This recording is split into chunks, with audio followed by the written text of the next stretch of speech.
Bonjour à tous et à toutes, bienvenue pour ce temps du partage de la parole de Dieu. Et comme chaque dimanche, nous nous réjouissons de pouvoir étudier ensemble le conseil et le message de Dieu. Alors sans plus attendre, nous allons nous diriger dans le livre de Matthieu au chapitre 27, les versets 1 à 5.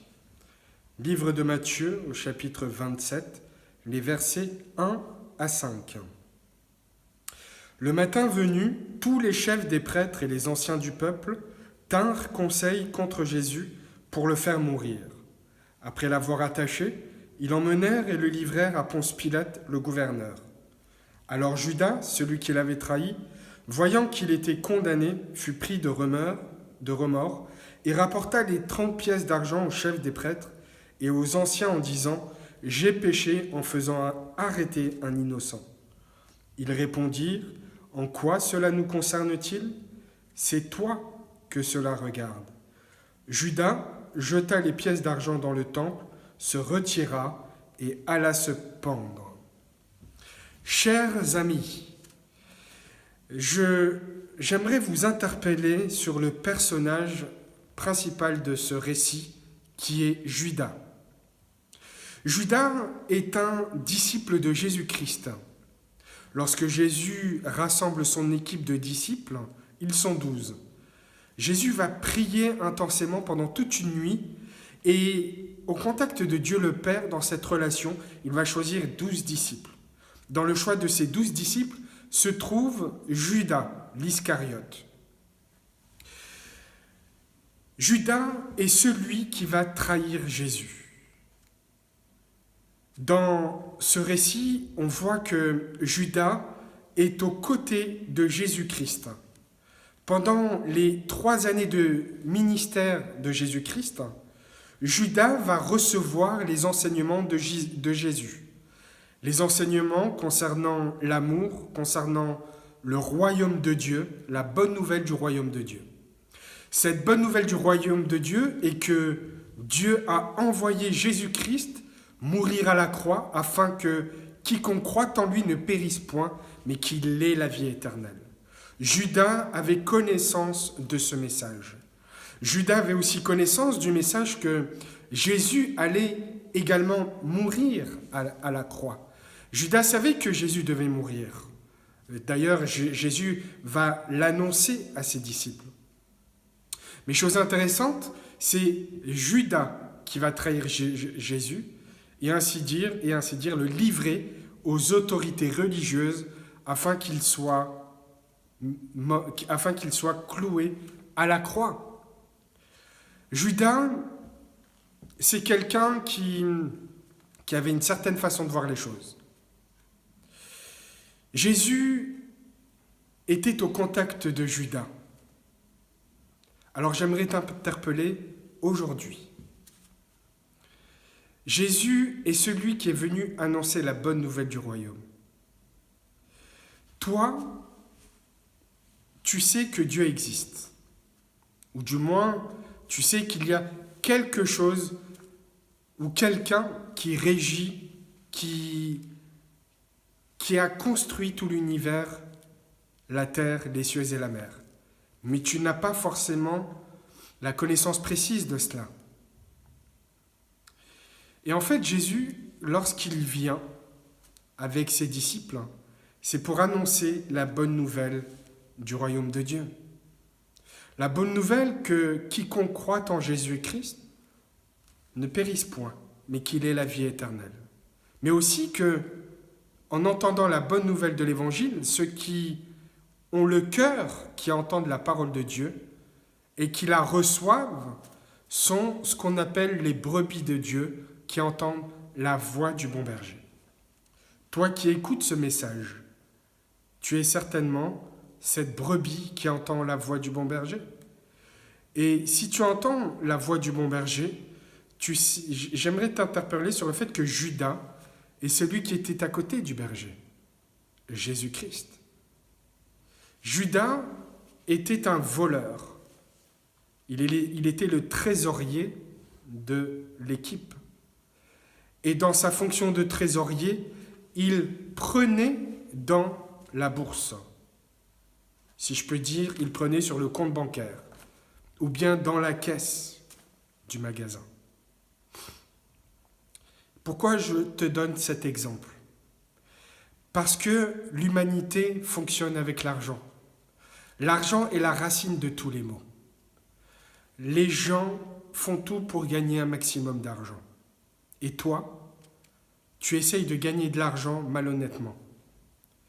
Dans ton parcours de vie, combien de fois tu as essayé de recevoir de l'argent malhonnêtement, de gagner de l'argent malhonnêtement, en vendant quelque chose avec des vices cachés, en vendant de la drogue, en volant dans la caisse de ton patron, en escroquant quelqu'un de plus faible que toi, quelqu'un de plus naïf.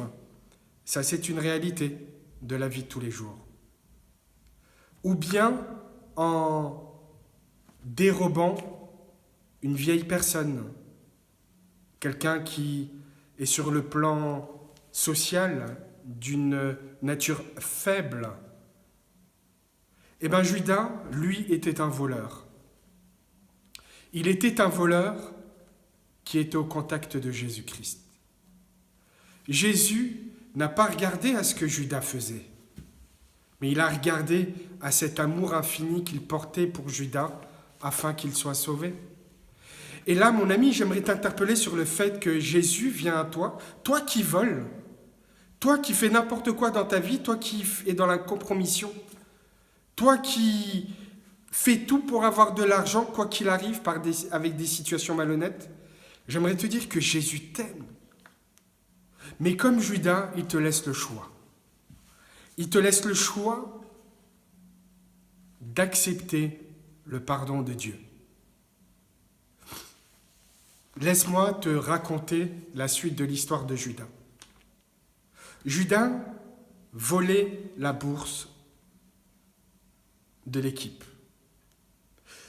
Judas aussi a trahi Jésus en le livrant à des autorités religieuses.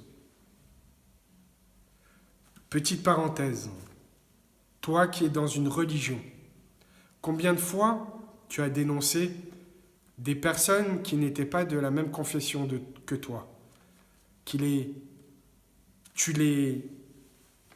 jugeais, tu les rejetais, et pourtant, c'est comme si tu avais trahi Jésus, comme si tu avais trahi ceux et celles qui apportaient l'évangile de Jésus, la bonne nouvelle du royaume de Dieu. Combien de fois tu as rejeté cela ? Combien de fois tu as dit que Jésus n'est pas le Fils de Dieu ? La question n'est pas là. Parce que ça appartient à Dieu.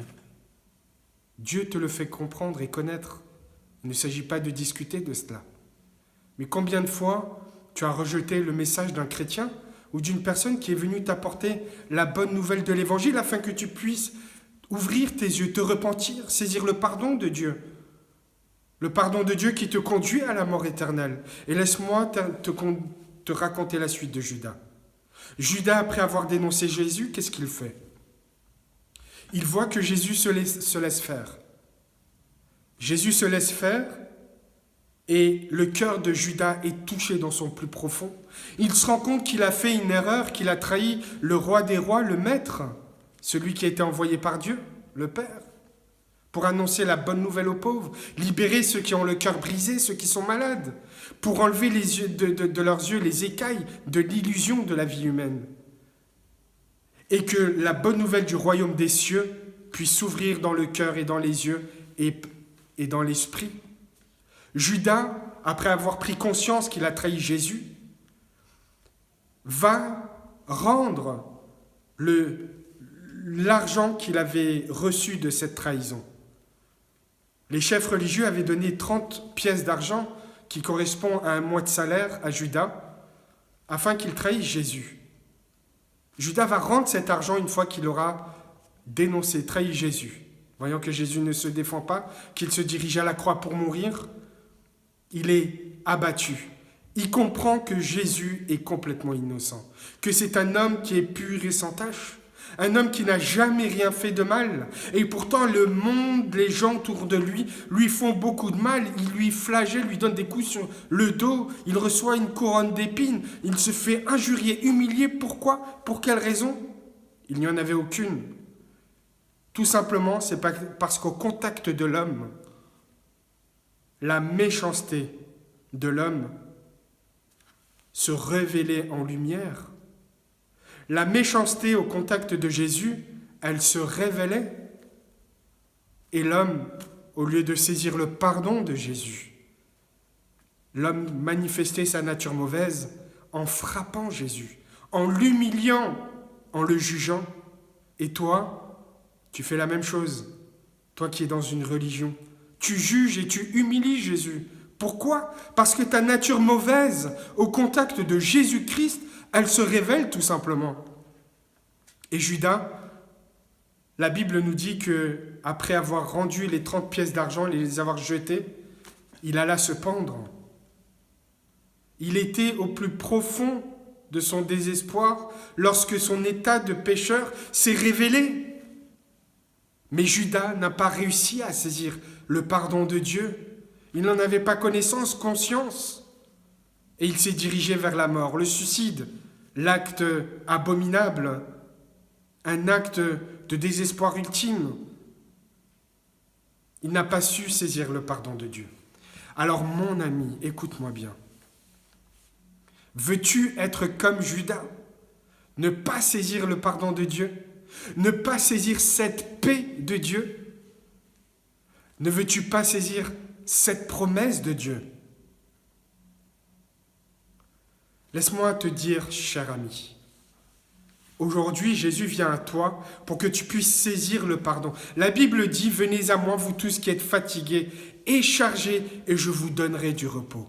Mon ami, n'endurcis pas ton cœur. Au contraire, ouvre la porte de ton cœur maintenant et reçois le pardon de Dieu. Reçois que sans Jésus, tu te dirigeras toujours dans les compromis à faire le mal, à essayer de gagner de l'argent malhonnêtement aux dépens de personnes qui sont faibles autour de toi.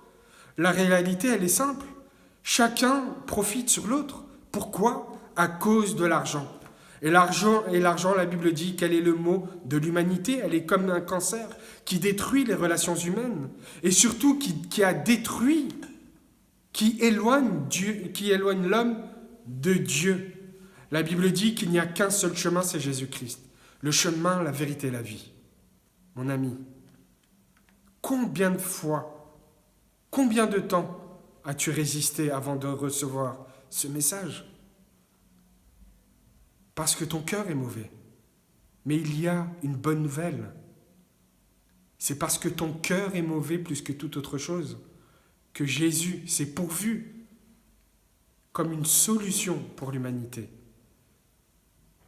La Bible dit qu'il était un agneau sans tache, un agneau qu'on envoie devant l'autel du sacrifice afin qu'il y ait la rémission du péché,